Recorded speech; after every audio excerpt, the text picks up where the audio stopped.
अकेलापन एक ऐसा शब्द जिससे सब घबराते हैं। अगर मैं कहूं कि आपको अकेले रहना है तो आप परेशान हो जाएंगे, क्योंकि हमें इसकी आदत नहीं है, ना ही हम ऐसा करना चाहते हैं। बदलते जमाने के साथ लोगों का रहन सहन तो बदल ही रहा है, साथ ही जीने का तरीका भी बदल रहा है। कई लोग ऐसे हैं जो किसी मजबूरी में, जैसे नौकरी इत्यादि के कारण अकेले रहते हैं, तो कई लोग ऐसे हैं जो अपनी मर्जी से अकेले रहना पसंद करते हैं।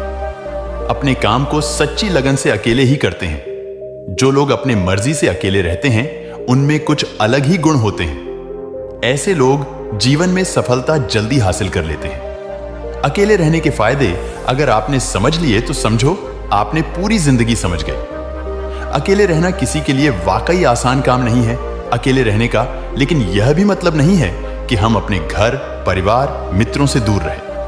अकेले रहने की भी एक कला है जो आगे आपको इस कहानी में पता चलेगा। अकेले रहने का यह मतलब है एकांत में रहकर अपने काम को, अपने सम्मान को, अपनी प्रतिष्ठा को, अपने अंदर झांकने की कला को, अपने उज्जवल भविष्य को आप कैसे आगे बढ़ा सकते हैं, उसके बारे में जानना। हम अकेले रहने के उन 7 अमूल्य गुणों के बारे में भी जानेंगे। इस कहानी के माध्यम से एक व्यक्ति गुरु के पास आया और बोला, गुरुदेव, मेरे दुख का कारण क्या है? गुरु, बहुत ही बड़े आत्मज्ञानी व्यक्ति गुरु ने कहा, अपने आप कुछ चीजों से चिपका लेना, चीजों को पकड़ लेना और उन चीजों के प्रति आसक्त होकर उसके पीछे भागना ही तुम्हारे दुख का कारण है। उस व्यक्ति ने गुरु को धन्यवाद किया और कहा, गुरुदेव, आपने तो मेरी समस्या का समाधान कर दिया। मैं इतने दिनों से अपनी समस्या का समाधान चाहता था। आपका धन्यवाद गुरुदेव। यह कहकर वह व्यक्ति वहां से जाने लगा। गुरु ने कहा, पूरी बात तो सुन लो। उस व्यक्ति ने कहा, नहीं गुरुदेव, आपका इशारा मिल गया, बस वही काफी है, और समझदार को इशारा ही काफी होता है। 1 महीने के बाद हुआ, फिर से गुरु के पास आया। इस बार उस व्यक्ति का हाल बहुत ही बुरा था। वो बहुत ही दुखी था और सीधे गुरु के चरणों में गिर गया और कहा, गुरुदेव, आपने जो कहा था मैंने वैसा ही किया, पर मुझे सुख नहीं मिला, मुझे तो और दुख मिल रहा है। गुरु ने उस व्यक्ति से पूछा, तुमने ऐसा क्या किया? व्यक्ति ने कहा, मुझे अपने परिवार वालों से, मित्र रिश्तेदारों से दुख मिल रहा था। मैंने उसे छोड़ दिया और छोड़कर चला गया। 2-4 दिन तो मुझे अच्छा लगा, पर धीरे धीरे मुझे उनकी याद आने लगी। अपने माता पिता, अपनी पत्नी, अपने बच्चे याद आने लगे। रिश्ते, रिश्तेदार, यहां तक कि अपने शत्रु भी मुझे याद आने लगे। इतना दुखी तो मैं उनके पास रहकर भी नहीं था जितना मैं उनसे दूर होकर हो गया हूं। इसलिए आज मैं वापस घर जाने के लिए निकला था और आपके पास आ पहुंचा। आपने मुझे इतनी गलत सलाह क्यों दी? गुरुदेव गुरु मुस्कुराए और गुरु ने कहा, तुम परिवार को छोड़कर भागे, मित्रों, रिश्तेदारों, यहां तक कि शत्रुओं को भी छोड़कर भागे, और यह तुम्हारी गलतफहमी थी कि तुम छोड़कर भाग रहे हो। वास्तव में तो तुम उन्हें लेकर भाग रहे थे। व्यक्ति ने कहा, पर गुरुदेव, मैं तो किसी को अपने साथ नहीं लाया। गुरु ने कहा, जो चीज हमें दुख देती है वह कहीं बाहर नहीं होती, यहां तक कि जो हमें सुख देती है वो अभी बाहर नहीं होती। यह सब परिवार वाले, रिश्तेदार, मित्र, शत्रु, ये सब कहां बसते हैं? गुरु ने कहा, ये सब हमारे मन में बसते हैं, और जब तुम भागे तो तुम अपने मन को साथ लेकर भागे, और तुम्हारे मन में यह सब तुम्हारे साथ भाग रहे थे तो तुम इनसे कहीं दूर गए ही नहीं। जब जो चीजें मन में बसी हो और वो आसपास हो, हमें बहुत लगता है, पर वह बहुत कम होता है। और जब हम इन चीजों से दूर हो जाते हैं, यानी छोड़कर भाग जाते हैं, तब मन उन चीजों को पाने के लिए फिर से प्रयास करने लगता है, और तब ये चीजें बहुत ज्यादा दुख देती है, जैसा तुम्हें वो रहा है। व्यक्ति ने कहा, तो गुरुदेव, मैं क्या करूं? चीजों के साथ रहो तो दुख चीजों को छोड़कर जाओ। तो दुख क्या, मैंने दुख उठाने के लिए ही जन्म लिया है? गुरु जोर से हंसे और कहा, यह बात बिल्कुल सत्य है। यहां सब सिर्फ दुख उठाने के लिए जन्म लेते हैं, पर यह भी सत्य है कि इन दुखों के पार सुख है, और उन सुख के पार दुख है, फिर सुख और फिर दुख। जिन चीजों में हमें सुख नजर आता है वो है दुख देते हैं, और जिनमें दुख नजर आता है वही सुख का कारण बन जाते हैं। उस व्यक्ति ने कहा, गुरुदेव, क्या इस सुख दुख के माया जाल से बाहर निकलने का कोई रास्ता नहीं है? गुरु ने कहा, रास्ता तो है, मगर तुम इसी दुनिया में रहना चाहते हो, इन सब के साथ रहना चाहते हो, तो तुम्हें एक काम करना होगा, तो तुम ऐसे ही रहो जैसे कि तुम इस दुनिया में अकेले हो। सबके साथ रहो पर अकेले रहो। व्यक्ति ने कहा, पर गुरुदेव ही कैसे हो सकता है? गुरु उस व्यक्ति को एक जगह पर ले गए जहां एक मेला लगा हुआ था। वहां बहुत भीड़ थी। गुरु ने कहा, देखो, अपने आसपास यहां किसी को जानते हो क्या? व्यक्ति ने कहा, नहीं, यहां तो कोई भी मेरी जान पहचान का नहीं है। गुरु ने कहा, क्या तुम यहां अकेले हो? व्यक्ति बोला, हां गुरुदेव, बिल्कुल अकेला। गुरु ने कहा, नहीं, तुम्हारे मन में कुछ चल रहा है, तुम अकेले नहीं हो। व्यक्ति ने कहा, हां, मैं जल्द से जल्द अपने घर जाना चाहता हूं। अपनी पत्नी से, अपने बच्चों से, अपने माता पिता से मिलना चाहता हूं, अपने मित्रों से मिलना चाहता हूं, वही मेरे मन में चल रहा है। गुरु ने कहा, अब यह सब भूलकर आंखें बंद कर लो और अपना ध्यान यहां होने वाली आवाजों पर लगा दो। जैसे ही उसने अपनी आंखें बंद की और सारा ध्यान वहां हो रही आवाजों पर लगा दिया, उसे एक अकेलापन, एकांत महसूस हुआ। उसे लगा कि वो इतनी बड़ी भीड़ में भी अकेला है। सभी आवाजों के ऊपर ध्यान लगाने के कारण किसी आवाज का कोई महत्व नहीं था, बस आवाजें थीं और वह था। उसने अपनी मां की खोली और कहा, गुरुदेव, यहां तो मैं बिल्कुल अकेला हूं, सब है पर कुछ नहीं। गुरु ने कहा, बस इसी तरह अकेले होना है, तुम रहो सबके साथ, भीतर से लेकिन अकेले रहो, साथ में सब हो पर मन में कोई ना हो। जिसने इस तरह से अकेले जीना सीख लिया, उसे कभी जीवन में दुख नहीं होगा, उसे चीजें दुख नहीं देगी, वो हर चीज में आनंद की प्राप्ति कर सकता है। गुरु ने आगे कहा, महान सफलताएं अकेलेपन से ही शुरू होती है। अकेलापन ही हमें उनसे मिलाता है। अपनी अकेलेपन को नकारात्मक मत समझना, बल्कि उसे एकांत समझकर खुद को जानने का प्रयास करो। जब तुम्हें एकांत पसंद आने लगे तो समझो तुम्हारा वास्तविक वजूद तुमसे मिलना चाहता है, इसलिए अपने इस एकांत प्रेम का सम्मान करो।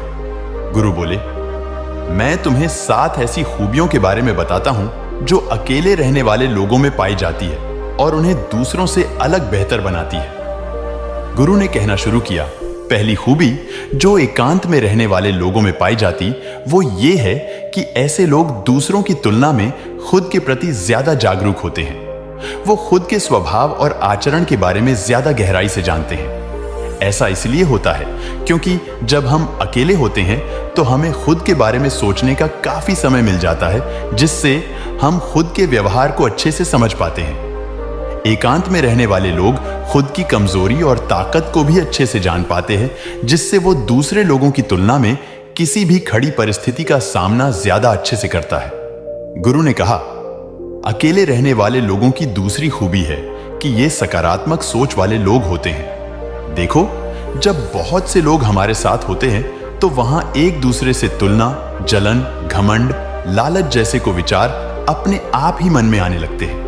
फिर इंसान इन विचारों के वश में आकर उल्टे सीधे काम करने लगता है। हालांकि ऐसा नहीं है कि एकांत में रहने वाले लोगों के मन में ये विचार नहीं आते, लेकिन क्योंकि वो अकेले हैं इसलिए दूसरों से तुलना, जलन, घमंड जैसे विचार उनके मन में दूसरों की तुलना में थोड़े कम आते हैं। साथ ही अकेले रहने की वजह से उन्हें खुद के बारे में सोचने का ज्यादा समय भी होता है, जिससे वो अपने नकारात्मक विचारों को पहचान कर उन्हें कम कर सकते हैं, जिसके कारण ऐसे एकांत में रहने वाले लोग ज्यादा सकारात्मक होते हैं।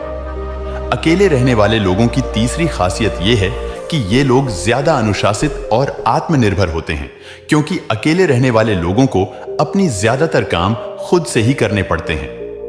इसलिए यह दूसरों की तुलना में ज्यादा बात तुम्हें निर्भर होते हैं। साथ ही ऐसे लोगों को दूसरों का काम भी पसंद नहीं आता। ये अपना काम खुद करने पर ही भरोसा करते हैं। साथ ही ये लोग कोशिश भी करते हैं कि दूसरों से कम सहायता लेनी पड़े।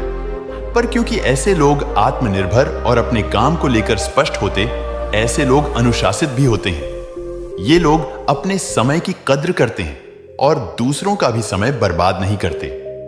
अकेले होने की वजह से ऐसे लोग एक निश्चित दिनचर्या का पालन भी करते हैं, जिससे ये लोग ज्यादा व्यवस्थित होते हैं और ये भी इनके अनुशासित होने का एक कारण है। गुरु ने आगे कहा, अकेले रहने वाले लोगों की चौथी खासियत यह है कि ये लोग किसी भी चीज के बारे में बड़ी बारीकी से और गहराई में जाकर सोच सकते हैं। अकेले रहने वाले लोगों की ये सबसे बड़ी खासियत होती है। इसलिए जितने भी लेखक, कवि और बड़े बड़े कवियों के रचयिता हैं। उन सभी को एकांत में रहना पसंद था, क्योंकि जब कोई व्यक्ति एकांत में होता है तो अपने अंदर की आवाज सुन पाता है। जितने भी बड़े आविष्कार हुए हैं, उन सब की शुरुआत एकांत में हुई थी, क्योंकि एकांत में रहकर ही किसी भी चीज के बारे में बड़ी बारीकी से सोचा और समझा जा सकता है। गुरु ने कहा, एकांत में रहने वाले लोगों की पांचवी खूबी यह है कि इनका व्यक्तित्व सबसे अलग हटकर होता है। वो लोग ज्यादातर दूसरे लोगों के साथ रहते हैं। ये अकेले रह ये नहीं पाते। वो कितनी भी कोशिश कर रहे हैं, लेकिन जाने अनजाने में सही, लेकिन दूसरे के व्यक्तित्व का कुछ हिस्सा उनके अंदर आ ही जाता है। दूसरों की आदतें, दूसरों के विचार उनके अंदर प्रवेश कर ही जाते हैं, जिससे उनके व्यक्तित्व में वो अनूठापन, वो निरालापन नहीं आ पाता। उनका व्यक्तित्व कई सारे लोगों के साथ व्यक्तित्व का मिश्रण होता है, पर क्योंकि एकांत में रहने वाले लोग अपना ज्यादातर समय अपने साथ बिताते हैं, इसलिए ये दूसरों की बातें और विचारों से बहुत ही कम प्रभावित होते हैं। इनके अपने जीवन को जीने के खुद बनाए नियम और कायदे होते हैं, जिनका ये पालन करते हैं। ये किसी से भी आसानी से प्रभावित नहीं होते हैं, इसलिए ऐसे लोगों की पहचान सबसे हटकर सबसे अलग होती है।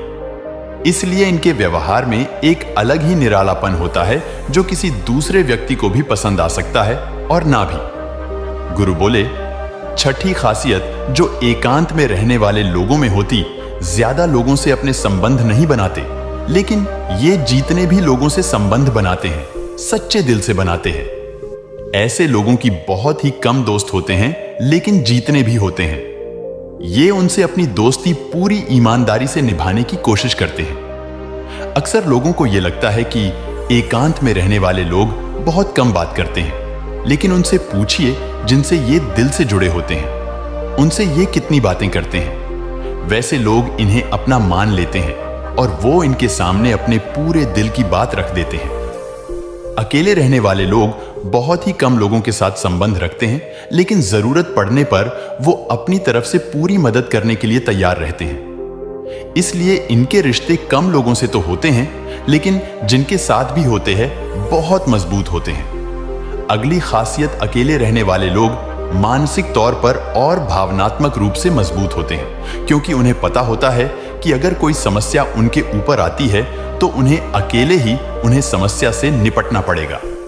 कैसा बार बार करने से उनके अंदर खुद के प्रति आत्मविश्वास बढ़ जाता है, और आत्मविश्वास एवं आत्मसम्मान के बनने से वो मानसिक और भावनात्मक तौर पर और मजबूत होते चले जाते हैं, और ये मान लेते हैं कि कोई भी ऐसी समस्या नहीं है जिससे वो अपनी दृढ़ इच्छा शक्ति के दम पर हरा ना सकें, और यही एक सोच उन्हें दूसरों से अलग बनाती। इतना कहने के बाद गुरु चुप हो गए। उस व्यक्ति ने कहा, गुरुदेव, आपकी सारी बात तो ठीक है, लेकिन यह कब कहा जा सकता है कि अकेलापन एक वरदान है?